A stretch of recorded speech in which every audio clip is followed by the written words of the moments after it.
Já comprou todas as prendas de Natal? Lembrou-se da sua? Estamos a oferecer 40 passes anuais da Zone e um deles pode ser seu. Assine hoje até 55% de desconto e habilite-se a ganhar. Tudo em observador.pt.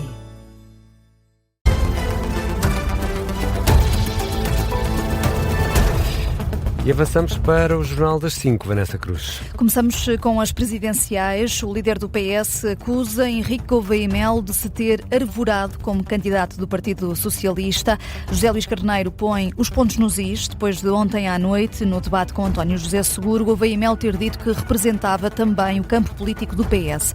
O secretário-geral socialista não gostou do que ouviu e não tem dúvidas sobre quem tem mais competências para Belém. Quem mostrou essas qualidades e esse perfil presidencial foi o candidato António José Seguro, candidato do Partido Socialista.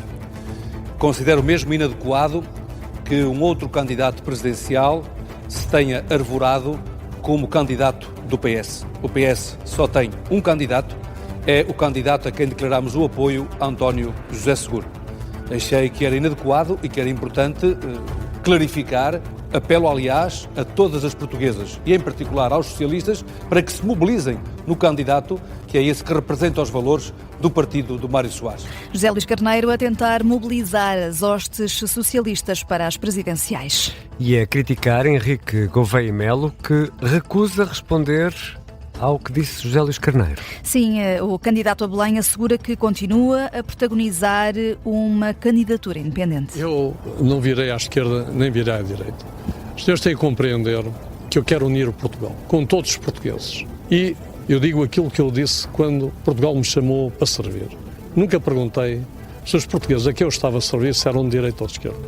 Só perguntei o que é que eu tenho que fazer. E fiz. E cumpri. E essa é a minha forma de estar. Henrique Gouveia e Melo, depois de ter formalizado a candidatura à presidência da República, entregou mais de 10 mil assinaturas no Tribunal Constitucional. E Gouveia e Melo comentou ainda a greve geral de amanhã. Para reforçar que se trata de um direito dos trabalhadores, mas a insistir ao mesmo tempo que é preciso um acordo negociado na concertação social. Eu sou adepto que na concertação social se façam as negociações, porque nós temos que evoluir com coesão social. Uma evolução sem coesão social, uma economia sem coesão social não é boa para Portugal. Eu mantenho a minha agenda porque a última coisa que faria era greve à minha agenda, que significa que, de alguma forma, não estava a respeitar os portugueses. O Almirante greve não faz. Já João Coutinho Figueiredo deixa um apelo ao Governo não ceder a pressões. O candidato apoiado pela Iniciativa Liberal admite que há cedências que pode ser preciso fazer durante o processo negocial, mas se o Governo quer avançar com uma reforma, tem de ser firme. O Governo saberá. Eu não gostaria de ser Presidente da República com um Governo que cedesse às primeiras pressões ou às primeiras ilusões. Portanto, se está convicto que a necessidade de uma alteração de legislação, deve ir com ela tão longe até onde achar razoável. Claro, numa negociação ninguém tem tudo o que quer. Ninguém. O candidato presidencial João Coutinho Figueiredo, no registro da agência Lusa, defende que, sim, é necessário flexibilizar a legislação laboral. Sem surpresa, e com opinião bem diferente, a candidata a Belém, Catarina Martins. Considera que Luís Montenegro tem estado a brincar com a vida dos portugueses. Nós não temos uma greve geral desde o tempo da Troika, desde 2013, e isso é um sinal claro de que o Governo está a propor é mesmo muito grave. Está a pôr em causa as condições mais básicas de quem trabalha neste país. E eu digo até que é insultuoso que o Primeiro-Ministro, que está a propor que as pessoas fiquem com contratos a prazo toda a vida, venha dizer que quer salários mínimos ou salários médios muito altos. Catarina Martins, candidata apoiada pelo Bloco de Esquerda às presidenciais de janeiro, depois de ter entregado também hoje no Tribunal Constitucional mais de 9.500 assinaturas para formalizar a candidatura.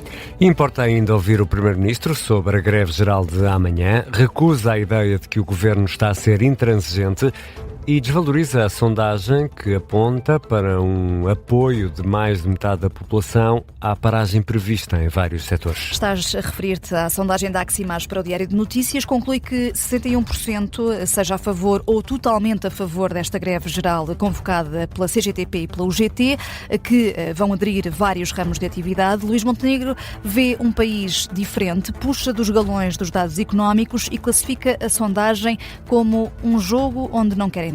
Não vale a pena andar com esse jogo, uma sondagem aqui ou amanhã vamos andar seguramente com números aqui ou lá. Não é isso que interessa. O que interessa é que Portugal é um país onde os rendimentos estão a crescer, os jovens têm mais oportunidades hoje do que tinham há uns anos atrás, onde as perspectivas de investimento são elevadas, a credibilidade e a reputação são elevadas. Estamos mesmo no topo da Europa e do mundo. Em véspera de greve geral, o chefe de governo foi confrontado com a falta de entendimento entre os parceiros laborais, os parceiros sociais, para avançar com a reforma ao Código de Trabalho. E Luís Montenegro garante que o governo está sempre disponível para o diálogo. Rejeita a ideia de ser inflexível. É mesmo mentira que o governo seja intransigente no que quer que seja. O governo não é nada intransigente, o governo respeita o direito à greve, o governo governa e, portanto, tem as suas opções e tem direito a elas e defende-as, executa-as e concerta-as com os parceiros sociais, com os partidos políticos na Assembleia da República e, sobretudo, concerta-as com o povo português, que foi quem deu legitimidade ao governo, para o governo ter apresentado um programa na Assembleia da República e o estar a executar. O Primeiro-Ministro em Baião, no Distrito do Porto, o registro é da RTP Notícias. Luís Montenegro espera que o país funcione com a normalidade possível amanhã e quem quer trabalhar, possa trabalhar. Os sindicatos, por seu lado, vão dizendo que também estão disponíveis para negociar, apesar da greve geral. Os efeitos, esses começam a sentir-se já hoje. Desde logo, Vanessa Cruz, nos transportes. Por exemplo, nos comboios, a CP alerta para perturbações já a partir desta quarta-feira e também no dia a seguir à greve, na sexta-feira. A lista de serviços mínimos está publicada no site da CP Comboios de Portugal. Quem já tiver bilhetes adquiridos para viajar nos serviços Alfa Pendular, Intercidades, Internacional, Interregional e Regional, vai ter direito a reembolso ou troca gratuita para outro comboio da mesma categoria ou da mesma classe. O piquete da CP na greve geral está previsto para às 10 da noite de hoje, na estação do Rossio. O Metro de Lisboa também tem um aviso no site a apontar para estações fechadas entre as 6h30 da manhã de quinta-feira, de amanhã, e a 1 da manhã de sexta. E aqui na Rádio Observador e no site vamos dar ampla cobertura à greve geral e às consequências que esta greve terá para a vida dos portugueses. Já a seguir, vamos a outras notícias que estão a marcar a tarde desta quarta-feira, 10 de dezembro. 17 músicos e intérpretes portugueses recusam participar no Festival Eurovisão do próximo ano, na Áustria, se vierem a vencer o Festival da Canção da RTP. É uma ação de protesto contra a participação de Israel, de músicos como Cristina Branco e Bateu Matou. A organização do festival decidiu manter Portugal, Israel na Eurovisão, apesar da guerra em Gaza. Portugal, através da RTP, decidiu mesmo assim continuar a participar.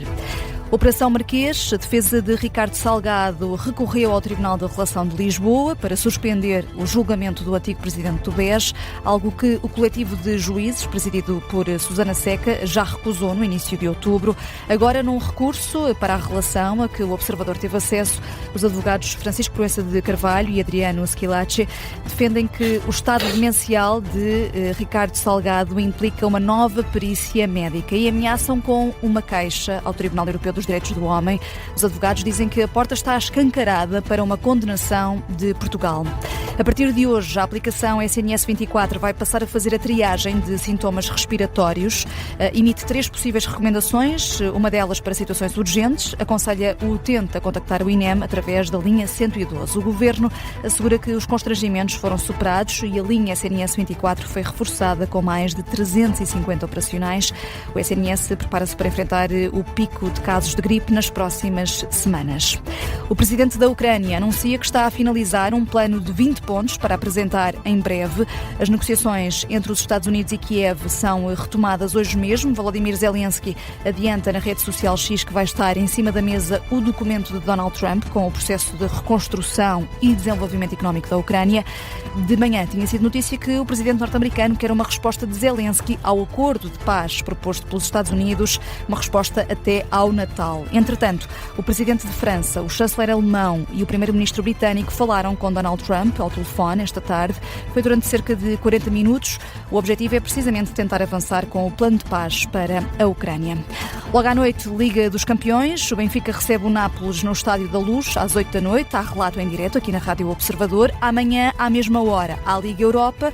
O Futebol Clube do Porto enfrenta o Malmö da Suécia no Dragão. Jogo também com relato aqui na Rádio Observador. E falamos ainda do Museu do Louvre.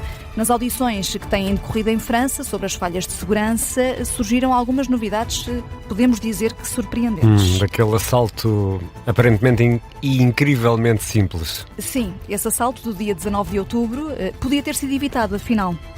Se tivesse acontecido, vejam só, 30 segundos depois. Como assim? É o que concluem os senadores 30 franceses. segundos depois? Sim, esse meio minuto depois teria sido suficiente para a chegada dos agentes da empresa de segurança privada responsável pelo Museu do Louvre ou mesmo da polícia, é o que garante o diretor da Inspeção-Geral de Assuntos Culturais. O lapso de segurança foi curto, mas foi decisivo. Portanto, se o assalto tivesse ocorrido 30 segundos depois, os larápios teriam sido logo apanhados. Parece que sim. E há ainda aqui outra conclusão que tem que ver com as câmaras de vigilância. Uma das câmaras exteriores, registou a chegada e a saída dos ladrões, mas mesmo aí houve um problema, as imagens não estavam a ser transmitidas em direto, portanto, quando foram vistas pelos seguranças do museu, já era tarde demais. Nos filmes sabemos que os ladrões põem sempre ou imagens falsas ou imagens atrasadas, não é? Exato. Para conseguir levar a cabo. Ou pintam com spray. Ou pintam com spray. É básico, é básico. Parece que podem ter-se inspirado. Então, sem 30 segundos mais tarde daria. A Vanessa Cruz vai regressar não 30 segundos mais tarde, mas às 5h30 para atualizar as notícias aqui na Rádio Observador.